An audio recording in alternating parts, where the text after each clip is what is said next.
Ask Fred anything. Welcome to the Fred Stoeker Podcast. I'm Phil Van Horn. He's Fred. Today, Fred, here's the first one. Fred, thanks for addressing an area that so many will not. This should be at every church. So, Fred, why should it be at every church? And don't they do this already? No, they don't do it already. And part of the reason is that our churches have mixed congregations, of course. And so you'll have 85-year-old church ladies mixed in with, 5-year-old children growing up in the congregation. And when you try to talk about these kinds of topics, there's always a lot of people that get upset. Either the parents of the 5-year-old or the 85-year-old church lady says this is completely vulgar. What are we doing? So yeah, they aren't doing it. Now, the more brave pastors are being careful, of course, with their language, but they are addressing it. And they understand something that this questioner understands, and that's that this is the biggest problem we have in the Christian church today. And the main reason it's a big problem is not just because of the sin aspect, which breaks down people's spirits and shatters families, all the things we normally know about. But the biggest thing that happens is that men are self-disqualifying themselves when it comes to leadership in church. So the pastor gets up and he says, hey, I need some volunteers to go to the Amazon to help build a church out for the natives or whatever. No one goes. Or I need somebody to teach Sunday school. Nope, I'm not going to do that. If I do that, that'll put me closer to the pastor.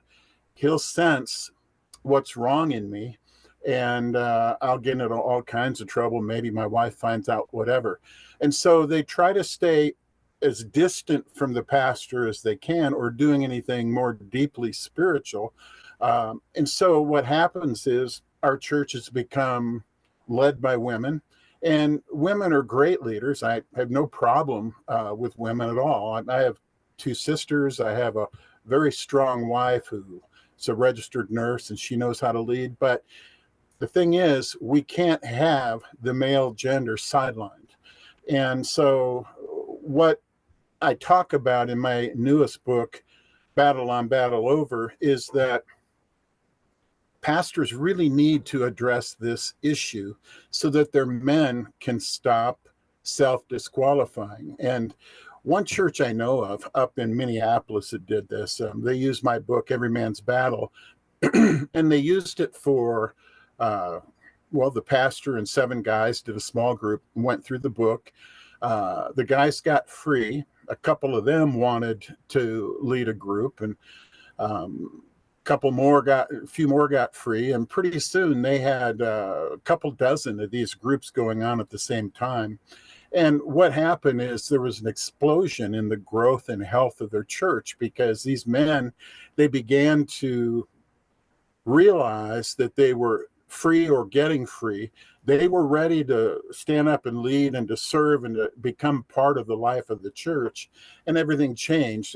This pastor told me that there's no way to grow a church without growing the number of leaders that you have.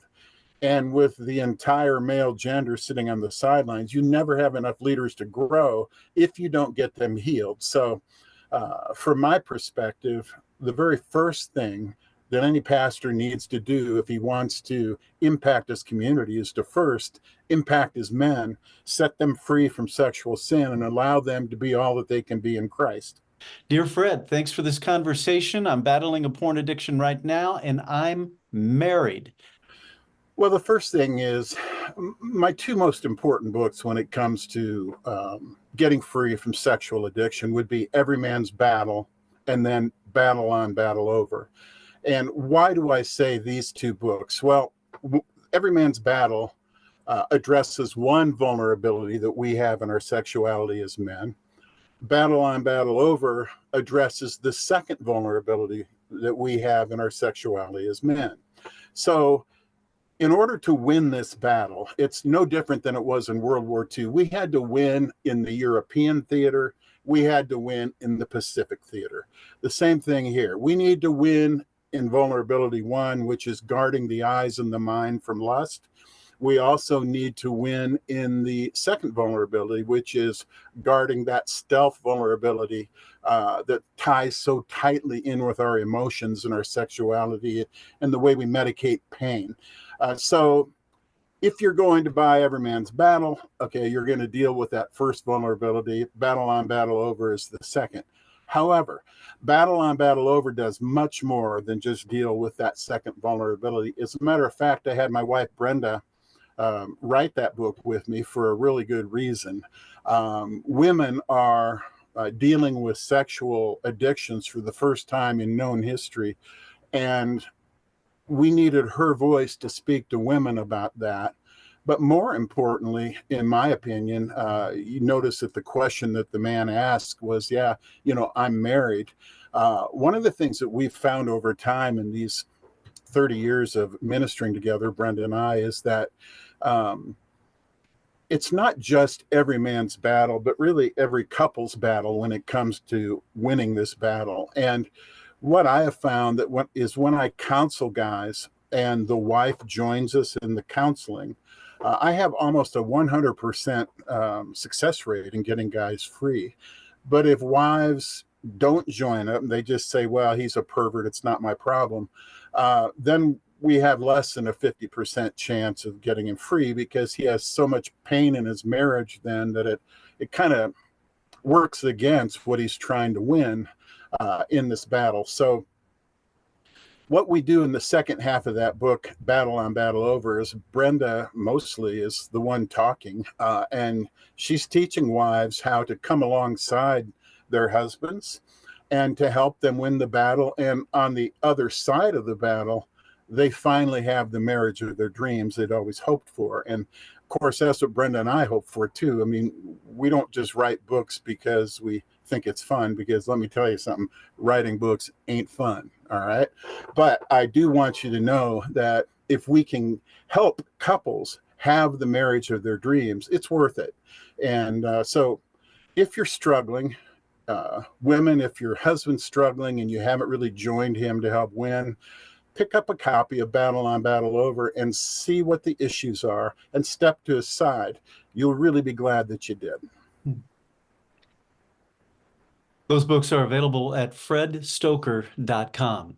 Next question on Ask Fred Anything. So, Fred, you got a compliment. Awesome conversation. Then our country or world needs to understand what porn really does. So, Fred, what does porn really do to the brain of women and men? There are a number of directions I could go here, but I'm just going to choose one. And what it has to do with is how it changes the way your brain processes sexual pleasure. All right. So we know that the brain is the largest human sex organ. It handles every aspect of sexual pleasure, every aspect of sexuality. And so what we know is that the human brain, especially the male brain, has two pleasure centers. Okay, one is what I would call the satisfaction center. That's the dominant center, the one that brings you great consummation and great joy and fulfillment when you're having sex with your wife in a marital relationship. Okay. Then there's also the appetitive pleasure center, which is more based upon excitement and intensity. All right. And that's the lesser of the two and is meant to be the lesser of the two. It's certainly there in order to help men and women get excited and think about sex. But the pleasure center that's to be dominant is the one that draws you together, not just body to body, but soul to soul. Okay. So here's what happens with pornography. The pornography comes in heavily, and that releases a heavy wash of dopamine, which is a chemical that's inside your body already, but it releases that to have its impact upon your brain. And the thing about dopamine is it helps to rewire the neural pathways of your brain. So as I said earlier, your sexual pleasure normally runs towards that satisfaction pleasure center. What it begins to do is that because pornography is so based upon um, intensity and moving to the next image and getting the next intense little high, what begins to happen is that the brain rewires and your sexuality begins to be more focused upon that instead. All right. And what happens is your tastes change. The things that you find appealing has changed because you're looking at these other things online. And as you watch them and have that wash of dopamine, the dopamine locks those new pathways in. And pretty soon, your sexuality is all tied towards intensity and excitement as opposed to connection and satisfaction. And so what begins to happen is you're not so interested in how, whether you can bring your wife to pleasure. You're more interested in how intense your pleasure is. And that's just the smallest part of it. The other part of it is you never really make soul to soul connection. It's if you're really into porn, it's almost impossible to have sex with your wife without thinking about other women while you're on top of her. It's almost impossible because so many images are flowing through your mind as you're having sex. And you're so used to moving from site to site and image to image when you're looking at streaming porn that your mind does that while you're having sex with your wife. And, I've had wives tell me, I can tell he's not really in tune with me when we're in bed. I can tell he's thinking about something else. I can tell we're not really connecting. And you see, that goes to the opposite of what sex is supposed to do. Sex is supposed to bring us to, and when you look at the chemistry of sex, it's supposed to bring two people together as one. Even things like oxytocin, the bonding hormone, that at the point of orgasm is released, that's supposed to bond you together. It's what happens over time. We found is that the more sexual partners you have, the less that works. Well, if you're in the harems of cyberspace all the time, you're having partner after partner after partner, thousands of them even.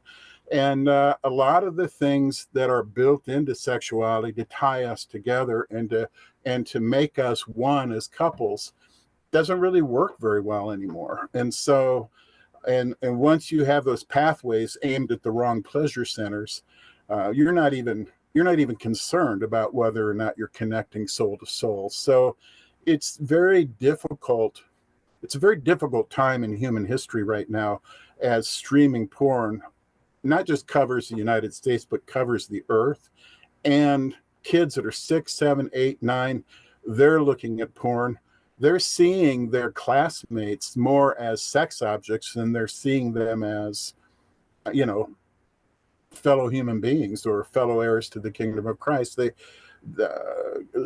Students, female students in school are begging their teachers to get the boys to quit telling these sexual statements to them and trying to it's just obvious that they're seeing them as sex objects. So I'm not going to get into that today, some of the details. I am going to do that in a podcast coming up. But the big thing is that we have altered our sexuality as human beings to move away from using it as something to connect with into something that's designed to be intense and exciting as kind of an entertainment. And we've lost a great deal because of that. All right, Fred. 75% of the comments we get are very supportive. Occasionally, we get someone like this. Fred, I don't agree with your premise, which basically is to avoid the opposite gender. This is a general teaching that's in the Christian community. It isn't biblical. Where does it say in the Bible that you shouldn't talk or look at the opposite gender instead of seeing females as objects? Why don't we encourage men to view women as sisters in Christ? All right, Fred, clarify the premise of guard your eyes and avoiding the opposite sex. Well, first of all, That was not my premise. I don't know where he got that premise. I never have ever said that we should not have anything to do with the other gender, nor have I ever said that we shouldn't look at the other gender. Okay. Then the other thing was he declared that it was unbiblical. I just want you to know I have a standard that when someone says that isn't biblical, well, I live in the United States. Only 6% of the Christians in this country even read their Bibles regularly. So when a person says the Bible doesn't say this, I immediately dismiss it. And you should too, because they're not reading their Bible. They wouldn't know what the Bible said if you put a gun to their head. So uh, those are my first two statements. Now, what was my actual premise in Every Man's Battle? No, it's really simple. The human eye, and we've known this since the 1950s, the human eye can draw sexual gratification straight from the environment. Okay, so I can get sexual gratification staring at the girl in the string bikini or in the too tight halter top, and or even in yoga pants that are too tight at the gym, whatever you might say. Okay, and that is genuine sexual gratification. It's releasing dopamine. It's getting me excited. As a matter of fact, I've often said we can perform foreplay, sexual foreplay, with just our eyes alone. We can get so excited by staring at something sensual that we're going to end up masturbating before we know it. All right. So my premise was that if that's so, if it's true that I can look at a woman lustfully and get sexual gratification, it's important that we teach each other how to control that, the way we look at women, and to turn away from that lustful look at women. And that's the way that we honor our sisters in Christ, by not using them sexually kind of against their will. When we lust over a woman, and I'm going to say something very bold here, but when we lust heavily after a woman and take sexual gratification from her by staring at her, that's a form of rape. I mean, I'm getting sexual gratification and she has not agreed to allow her body to be used that way.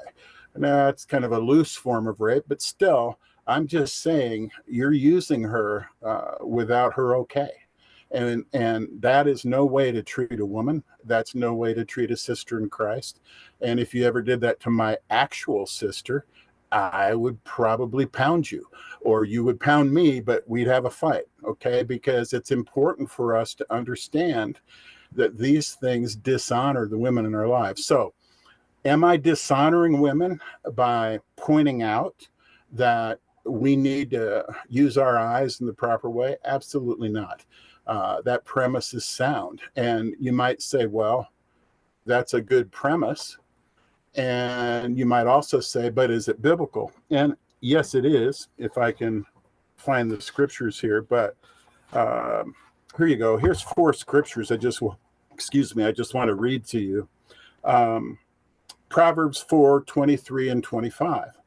Above all else, guard your heart, for everything you do flows from your heart.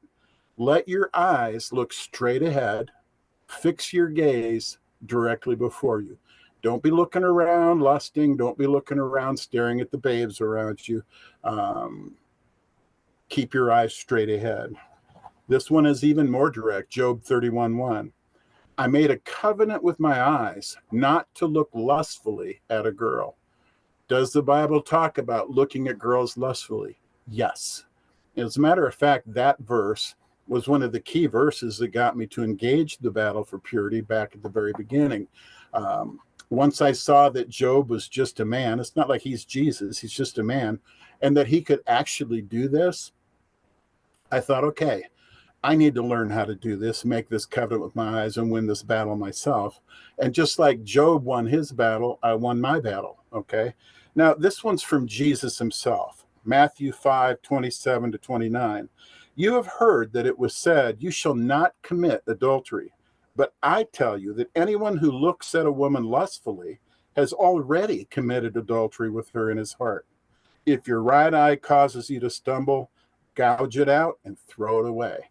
Now, obviously, he's not asking us to truly, literally cut our eyes out and throw them away. What he's saying here is learn to discipline your eyes, to turn them away from the lustful looks that pollute you. All right. And is this a biblical premise? Absolutely a biblical premise. The guy who said, this isn't a biblical thought, well, he's wrong. You can hear the scriptures as I read them off to you. And here's a fourth one. It is God's will that you should be sanctified, that you should avoid sexual immorality, that each of you should learn to control his own body, not like the heathen who do not know God. And I just want to draw your attention to learn to control his own body. Your eyes are part of your body. Your brain is part of your body. If you are lusting over women in your brain, if you are lusting over women with your eyes, you have not learned to control your body. You have not learned to be Christ-like in that area. You are not aligned with God. And so is the premise aligned with the Bible? Absolutely is. The real question is, are you aligned with the Bible? Are your behaviors aligned with the Bible? That is the big question. So I guess I would say that, when it comes to the eye, there's just one more thing I want to talk about. The original Hebrew for the word iniquity or sin, one kind of sin, is made up of three Hebrew letters: a vav, a bet, and a nun. A vav means an eye being opened. A bet means a hook or a fish hook. A nun means the idea of multiplying, or fish multiplying in particular. And what we're talking about here is whatever your eye and whatever your appetite hooks on, that's going to multiply. Okay, so iniquity is one of those kinds of sins that grows, that multiplies in on itself. And what grows in your life depends upon where you're placing your attention. Okay, so if your attention is on the girl in the string bikini, that kind of lust is going to multiply. And we know that for a fact. I mean, you might say, well, I don't care what the Hebrews said. Okay, we know from Texas Tech studies here recently that there is an attention bias that's formed in the eye, the human eye, as we are lusting after other women. So as you lust, dopamine is released. And then the next time a woman that's scantily clad is in your area, there's going to be an attention bias on your part, and you're going to more likely look at her and more likely lust at her than had you never seen a woman before. Okay, so the point is that the original Hebrew for the word iniquity, talking about the hook and the multiplying of the sin, is exactly how it works now that we've gone, 4,000 years later, and we have the actual science and see how it works in real life and how the chemistry actually works. We do understand that even though this gentleman doesn't believe necessarily in guarding his eyes, I can't quite tell because he had my premise wrong in the first place. But I will just say the premise of guarding your eyes, the premise of guarding your heart, those are very biblical. And if we don't take care of those, sin will multiply and will be less and less effective for God, and it will impact our destiny in a negative way. Thorough answer. So we're doing Ask Fred Anything from some of the comments he's received on social media. And so Fred, next one. The porn addiction secret sins are really a big Yes. deal. I recently watched one of your podcasts about how men that watch a lot of porn have trouble stacking up wives, girlfriends, or dates against a porn star in their mind. And that these men have a hard time becoming intimate, long-term, and faithful. So this is from the perspective of a woman. Now, Fred, you've talked about this often. Let's try to summarize here. Why the big deal? And does regular porn, or how does regular porn impact men and women long-term in a relationship?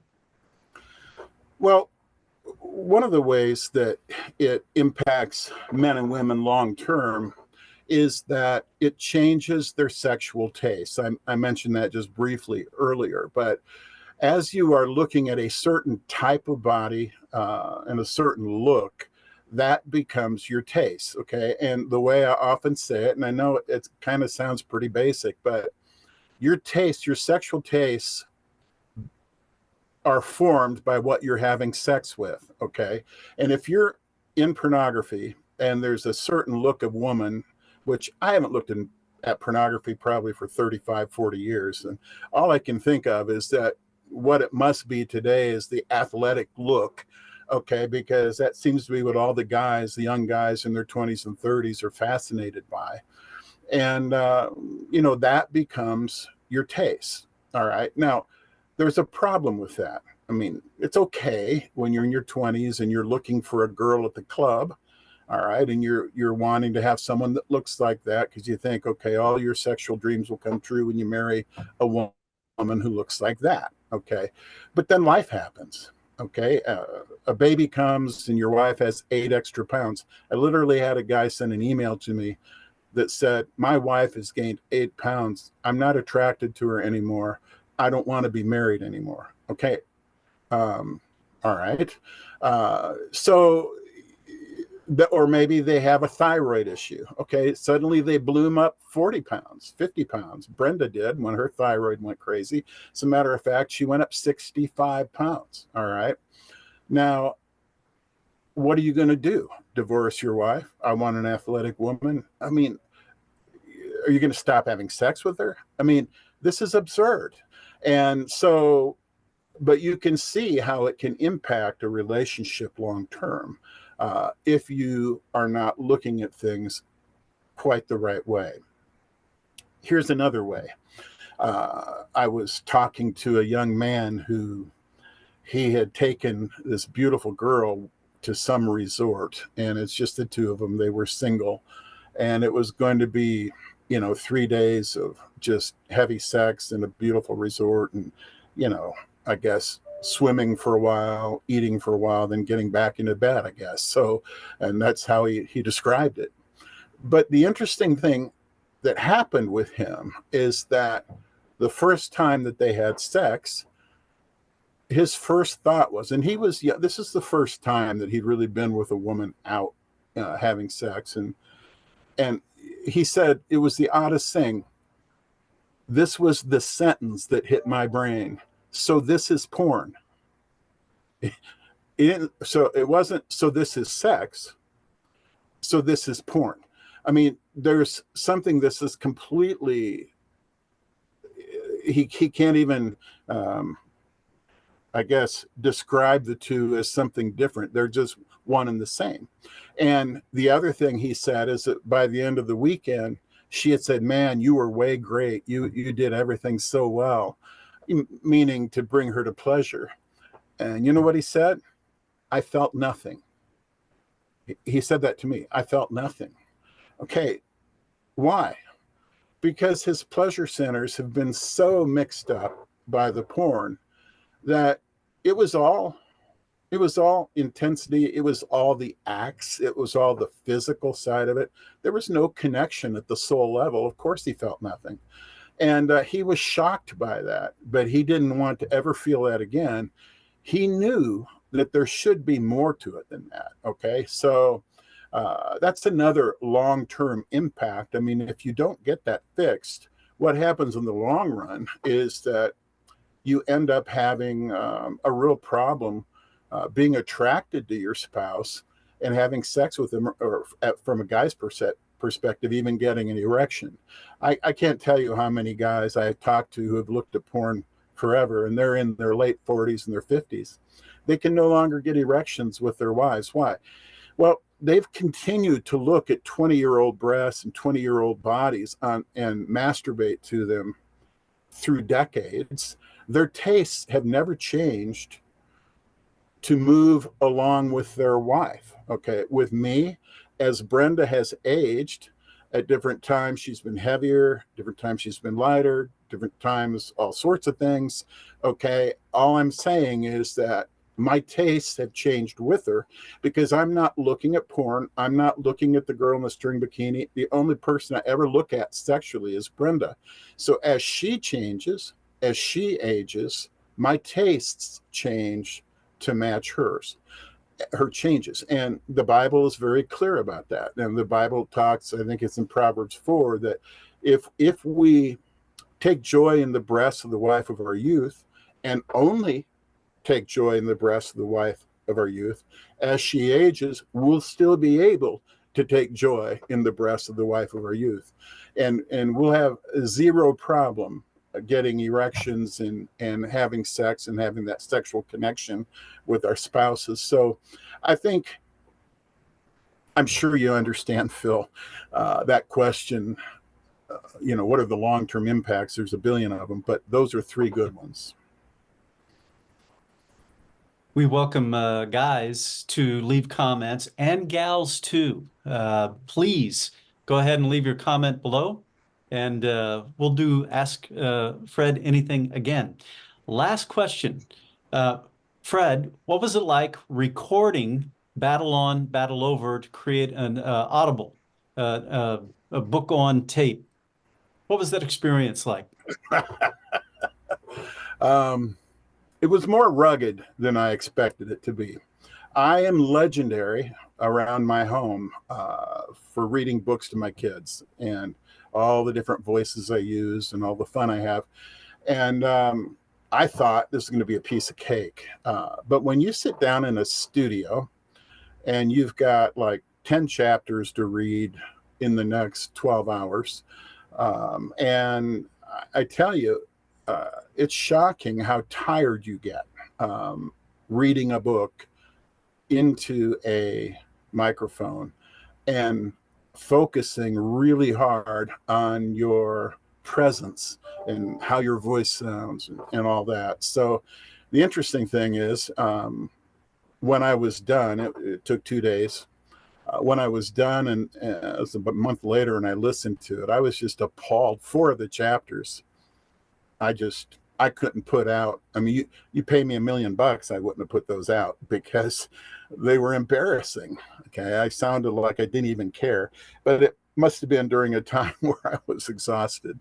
So did I like doing it? I liked doing it once. I'm not sure I would like doing it again. But I would do it again if someone asked. But I'm just saying that the hardest part was just staying up and focus, because here's the deal. When I write a book, I edit and I edit and I edit it until the words are just right, because it's really important for me to get the message across, because I want guys to get free. But when you're reading a book, you don't have to worry about what the words are, but you do have to worry about how you sound and whether you sound excited about your topic at all. And that was the real challenge of it. And I don't know how anybody else approaches that. I don't know. Maybe I was trying to do too many chapters in too short a time. I don't know. All I know is that's what it was like. Good questions, good comments today. Very rewarding to see how people are responding, Fred, to the ministry that you're sharing on social media. I agree. Ask Fred Anything. Hey, Fred, can you show us the book? I have Every Man's Battle, but I didn't grab the other one. Sorry. Yeah, show us that book real quick. These are all available. Every Man's Battle series of books, the Battle On, Battle Over, all available at fredstoeker.com. Thanks for hanging out with us on Ask Fred Anything on the Fred Stoeker Podcast.